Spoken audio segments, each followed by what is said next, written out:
Salut tout le monde, j'espère que vous allez bien. Je vous retrouve aujourd'hui sur ma chaîne pour un nouveau tutoriel de maquillage. Donc la première chose que je voulais vous dire, c'est abonnez-vous, laissez-moi vos commentaires, laissez-moi vos pouces bleus. J'ai envie de partager avec vous, de savoir ce que vous pensez de toutes les vidéos que je vous propose. Donc n'hésitez pas à me donner votre avis, c'est important pour moi. Et donc je vais vous proposer cette semaine de réaliser ce maquillage là que vous voyez sur moi. Je vais essayer de faire une vidéo pas trop longue pour vous montrer qu'on peut se maquiller rapidement et en faisant quelque chose d'assez bluffant. Donc je vous retrouve tout de suite pour les explications. Alors pour attaquer ce maquillage dans les tons un petit peu gris, je vais commencer par venir mettre cette brume de chez Body Shop.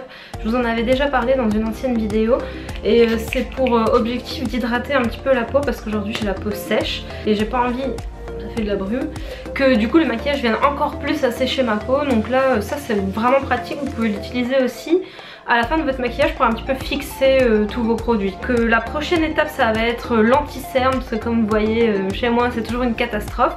Donc là je vais faire un mélange entre le Lock It de chez Kat Von D et le Select Cover Up de chez MAC et je viens l'appliquer comme d'habitude sur mes cernes, sous l'œil, en faisant un espèce de petit triangle.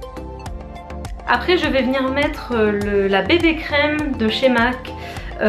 Donc là j'ai pas envie d'appliquer un fond de teint parce que je trouve ça un petit peu lourd sur le visage. Je vais simplement prendre une petite noisette de la bébé crème et faire le tour de mon visage et ce sera suffisant parce que si vous n'avez pas beaucoup d'imperfections, c'est pas toujours la peine de mettre beaucoup de fond de teint ou beaucoup de produits sur le visage. Une bébé crème ça uniformise et c'est suffisant. Ensuite je vais venir prendre cette poudre blanche de chez Sephora que j'utilise depuis quelques semaines et qui est vraiment pas mal. J'avais celle de chez MAC avant, j'avais envie de tester celle de chez Sephora et franchement elle est assez efficace donc j'en suis assez contente et elle est moins chère en plus. Donc là comme d'habitude la zone T, le cache-cerne et cette bébé crème là de chez MAC, je la trouve un petit peu collante donc c'est vrai que j'ai tendance à aussi venir en mettre sur le reste du visage pour éviter que quand je m'appuie comme ça sur ma main ça fasse un effet un peu collant. J'enchaîne avec la poudre de soleil de chez Sephora toujours. Je vous dis j'utilise beaucoup les produits Sephora en ce moment et ils sont assez efficaces donc j'en suis contente. Et là je vais venir faire vraiment le léger petit contouring pour donner de la dimension à mon visage. Donc là on y va vraiment tranquillement hein, sur ce genre de produit. Et n'oubliez pas, les endroits où il faut les mettre, c'est dans les endroits où votre visage est creux. Donc vous voyez, les creux de joues, ça c'est un endroit où on en met. Un petit peu sur les tempes, sur le haut vraiment de votre visage. Et les arêtes du nez aussi. Là je le fais avec un gros pinceau, mais je vous recommande vraiment pour le nez de le faire avec un pinceau plutôt de ce genre là pour être plus précis sur le bord. Dites-moi en commentaire si vous aussi vous mettez toujours plein de poudre partout sur les vêtements. J'enchaîne avec le blush de chez MAC en teinte Spring Sheen. Je le montre à chaque fois, c'est mon préféré. Et là, hop, je vais un petit peu en mettre sur la joue. Et voilà pour le visage. Ensuite on va passer aux yeux et je vais utiliser cette palette de chez LA Color dont je vous avais déjà parlé. Où il y a 16... tout foutu en vert comme d'habitude.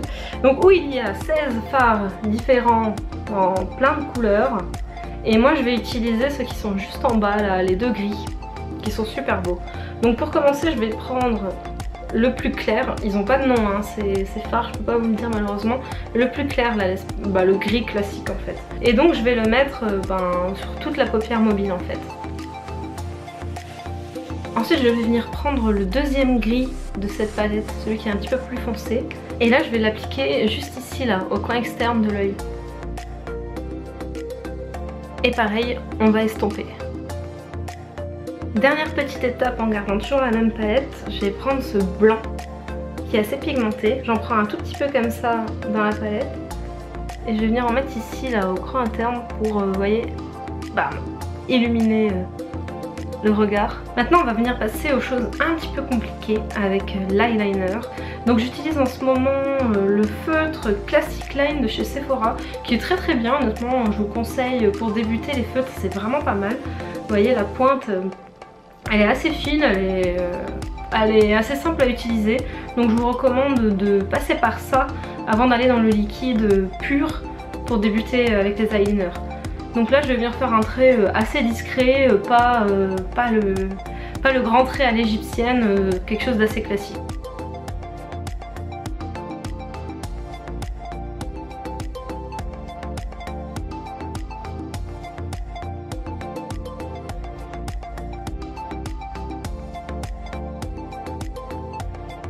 Et voilà pour l'eyeliner. Je vous ferai sûrement une vidéo pour vous montrer comment appliquer l'eyeliner en détail, parce que c'est une question qu'on me pose souvent et clairement c'est une grande problématique l'eyeliner. Donc je vous ferai une vidéo à ce sujet si ça vous intéresse. Dites-le moi en commentaire si ça vous intéresse de voir une vidéo sur comment appliquer votre eyeliner. Ensuite je vais prendre mon mascara de chez Essence, le Maximum Définition. Donc ça je vais juste venir faire les cils inférieurs avec celui-ci. Je le trouve vraiment pas mal à cet effet. Hop. Et pour les cils supérieurs, je vais utiliser le Lash Accelerator de chez Rimmel, mon favori qu'on ne trouve pas en France. Allez, on finit le regard avec, vous l'aurez deviné, le Goof Proof de chez Benefit pour les sourcils. Je prononce toujours n'importe comment ce mot.